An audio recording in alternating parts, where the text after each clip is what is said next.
Hello guys, मैं कुलदीप आपका बहुत बहुत स्वागत करता हूं आपके अपने स्टडी चैनल अध्ययन वे टू सक्सेस में।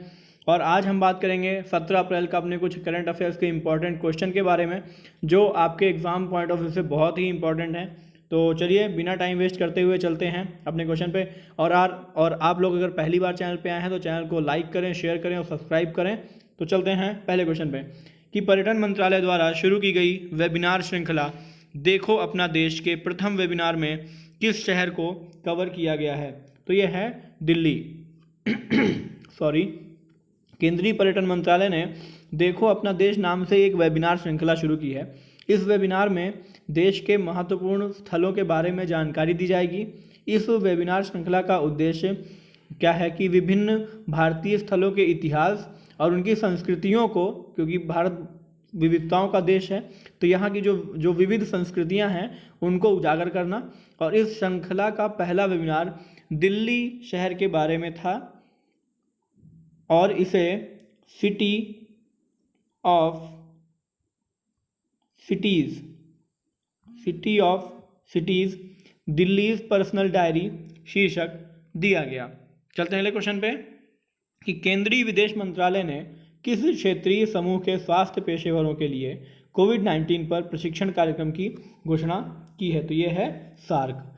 केंद्रीय विदेश मंत्रालय ने सार्क देशों के स्वास्थ्य पेशेवरों के लिए कोविड-19 पर प्रशिक्षण कार्यक्रम की घोषणा की है।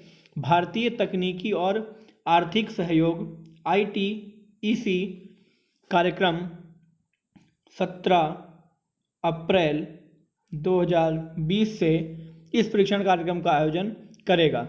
सार्क नेताओं ने 15 मार्च को एक आभासी बैठक की थी जहां भारत द्वारा एक विचार प्रस्तावित किया गया था जिसमें कोविड-19 के विरुद्ध सभी स्वास्थ्य पेशेवरों के प्रयासों को प्रोत्साहित किया गया था। चलते हैं अगले क्वेश्चन पे कि वर्ल्ड इकोनॉमिक आउटलुक किस अंतर्राष्ट्रीय संस्था की प्रमुख रिपोर्ट है जिसने हाल ही में 2020-21 में भारत के विकास दर के अनुमान को 1.9% तक कम कर दिया है? तो यह है अंतर्राष्ट्रीय मुद्रा कोष। सॉरी, इस रिपोर्ट में लॉकडाउन के बीच जो वित्त वर्ष जो चल 2020-21 में भारत की जो सकल घरेलू उत्पाद विकास दर को 1.9% तक कम कर दिया गया है। हालांकि अंतर्राष्ट्रीय मुद्रा कोष को उम्मीद है कि अगले वर्ष यानी कि 2021-22 में भारत की GDP वृद्धि दर जो है वह 7.4% हो जाएगी।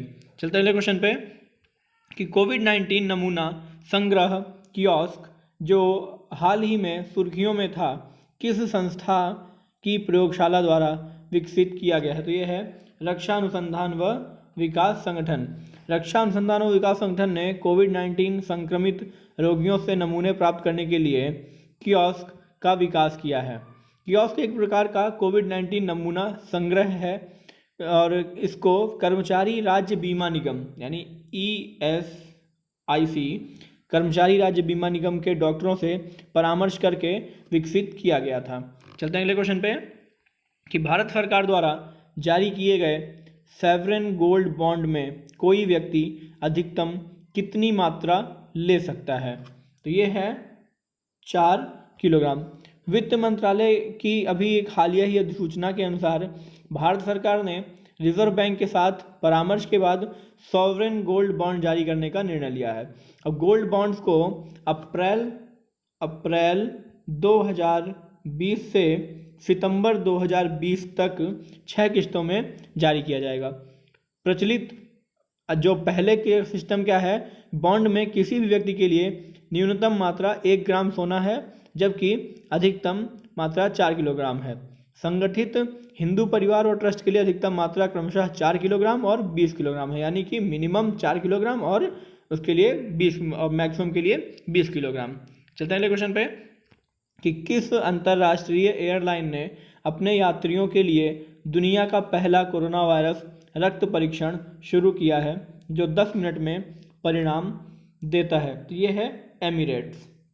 मध्य पूर्व क्षेत्र के सबसे बड़े एयर कैरियर एमिरेट्स ने यात्रियों के लिए दुनिया का पहला 10 मिनट का कोरोना वायरस रक्त परीक्षण शुरू किया है जो दुबई से, कहाँ से, जो दुबई से आ रहे हैं, जो दुबई से प्रस्थान कर रहे हैं, दुबई के स्वास्थ्य अधिकारियों द्वारा साइट पर तेजी से रक्त परीक्षण किया जा रहा है। तो चलते हैं अगले क्वेश्चन पे कि विस्तारित लॉकडाउन पर केंद्रीय गृह मंत्रालय के नवीनतम दिशा निर्देशों के अनुसार किन क्षेत्रों में काम करने वाले उद्योगों को छूट दी गई है। तो ये है ग्रामीण क्षेत्र सॉरी।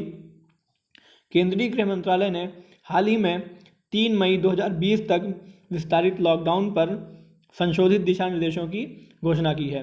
अब दिशा निर्देशों के अनुसार क्या होगा कि हवाई रेल, मेट्रो, सार्वजनिक बसें, टैक्सियाँ, कैब द्वारा यात्रा जो है वह निलंबित रहेगी और नगर निगम और नगर पालिकाओं की सीमा के बाहर जो ग्रामीण क्षेत्र में काम करने वाले जो उद्योग हैं उन्हें छूट दी जाएगी, लेकिन उद्योगों को सामाजिक दूरी और स्वच्छता के उपायों को बनाए रखना होगा। चलते हैं अपने अगले क्वेश्चन पे कि कोविड-19 महामारी के बीच दिशा निर्देशों के संदर्भ में किस अधिनियम के तहत सार्वजनिक स्थानों पर थूकना दंडनीय अपराध है। तो ये है आपदा प्रबंधन अधिनियम 2005। गृह मंत्रालय ने लॉकडाउन 2.0 यानी कि अभी दोबारा बढ़ाया गया है, इसके लिए जो दिशा निर्देश जारी किए थे, इसके अनुसार राष्ट्रीय आपदा प्रबंधन अधिनियम के तहत सार्वजनिक स्थानों पर थूकना अपराध घोषित किया गया है। दिशा निर्देशों में सार्वजनिक स्थानों पर मास्क पहनना अनिवार्य कर दिया गया है। आपदा प्रबंधन अधिनियम की धारा 51 के तहत सार्वजनिक स्थल पर थूकना दंडनीय अपराध बनाया गया है और आदेश का पालन न करने पर 1 साल तक का कारावास की सजा हो सकती है। चलते अपने अगले क्वेश्चन पे कि Indian council of medical research ICMR ने हाल ही में किस प्रजाति में कोरोना वायरस की उपस्थिति की खोज की है। तो ये है चमगादड़। Indian council of medical research ICMR के शोधकर्ताओं ने हाल ही में 2 चमगादड़ प्रजातियों में एक और तरह के कोरोना वायरस की उपस्थिति की खोज की है। यह है बैट कोरोना वायरस यानी कि BTCOV, इसको ऐसे लिखेंगे BTCOV। बैट कोरोना वायरस नामक यह विषाणु 5 राज्यों में कौन कौन से हैं? केरल, हिमाचल प्रदेश, पुडुचेरी, तमिलनाडु में 2 प्रजातियों में पाया जाता है। इस बात का कोई प्रमाण नहीं है कि यह विषाणु मनुष्य में रोग का कारण बन सकता है या नहीं। चलते हैं अगले क्वेश्चन पे कि संघ लोक सेवा आयोग में अध्यक्ष को छोड़कर कितने सदस्य शामिल हैं। तो ये है 10। संघ लोक सेवा आयोग के अध्यक्ष तथा सदस्यों ने 1 अप्रैल से अगले 1 वर्ष तक अपने मूल वेतन में 30% की कटौती को मंजूरी दी है। इससे पहले केंद्र सरकार के अधीन कई संस्थाओं के अध्यक्षों ने अपने वेतन में 30% की कमी की घोषणा की है। इसमें केंद्रीय सूचना आयुक्त तथा अन्य सूचना आयुक्त, मुख्य चुनाव आयुक्त तथा अन्य चुनाव आयुक्त भी शामिल हैं। तो गाइस कैसा लगा ये वीडियो कमेंट बॉक्स में ज़रूर बताएं और उम्मीद करता हूं कि आपको वीडियो अच्छा लगा होगा। और आपका अगर कोई भी कमेंट है, कोई सुझाव है, कोई डिस्कस, कोई एडवाइस कुछ भी है तो आप कमेंट बॉक्स में ज़रूर बताएं। और अगर वीडियो अच्छा पसंद आया हो तो लाइक करें, शेयर करें और सब्सक्राइब करें। तो चलते हैं और मिलते हैं इसी के साथ अगले वीडियो में। Thank you guys.